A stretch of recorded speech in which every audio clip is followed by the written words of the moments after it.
આઠમી રાશિ વૃશ્ચિક રાશિ, જેના અક્ષર છે ન અને ય. વૃશ્ચિક રાશિનો સ્વામી ભગવાન મંગળ ભગવાન છે.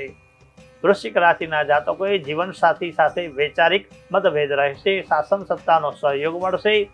વડીલોની સલાહ જમીન રોકાણમાં ક્યાંક ને ક્યાંક ફાયદો થાય. અજાણ્યા વ્યક્તિથી સાવધાન રહેવું. કામકાજમાં જવાબદારી વધશે અને દાંપત્ય જીવનમાં આનંદ રહેશે. ધાર્મિક યાત્રાના પણ યોગ બની રહ્યા છે. ઉપાય જોઈએ તો વિષ્ણુ ભગવાનની પૂજા કરવી. આજના દિવસે મંત્ર શુભ રંગ કેસરી અને મંત્ર છે ઓમ નમો ભગવતે વાસુદેવાય. દાન કરવું હોય તો આજના દિવસે ચણાની દાળ કોઈ પણ ગરીબોને અર્પણ કરવાથી, પીળા વસ્ત્રો દાન કરવાથી સારી સફળતા રહે. આપનો દિવસ શુભ રહે. જય ગણેશ.